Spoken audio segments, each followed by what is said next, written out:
بسم اللہ الرحمن الرحیم۔ حضرت ابو ذر غفاری رضی اللہ تعالی عنہ سے مروی ہے، انہوں نے فرمایا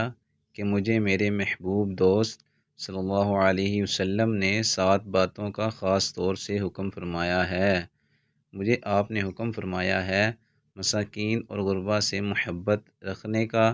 اور ان سے قریب رہنے کا، اور آپ صلی اللہ علیہ وسلم نے حکم فرمایا ہے کہ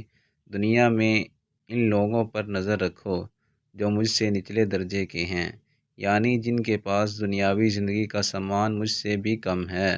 اور ان پر نظر نہ کرو جو مجھ سے اوپر کے درجے کے ہیں، یعنی جن کو دنیاوی زندگی کا سامان مجھ سے زیادہ دیا گیا ہے۔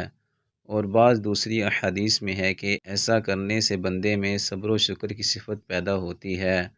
اور یہ ظاہر بھی ہے۔ آگے حضرت ابو ذر غفاری رضی اللہ تعالی عنہ فرماتے ہیں کہ اور مجھے آپ نے حکم دیا ہے کہ میں اپنے اہل قرابت کے ساتھ صلہ رحمی کروں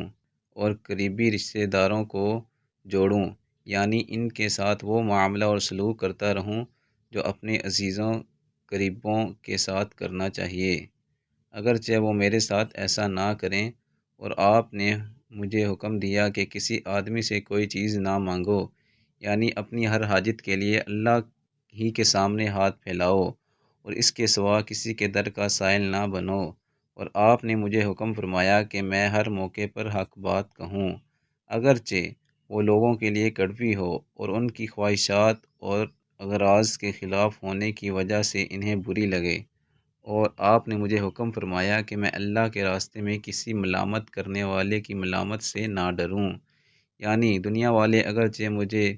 برا کہیں لیکن میں وہی کہوں اور وہی کروں جو اللہ کا حکم ہے اور جس سے اللہ راضی ہو،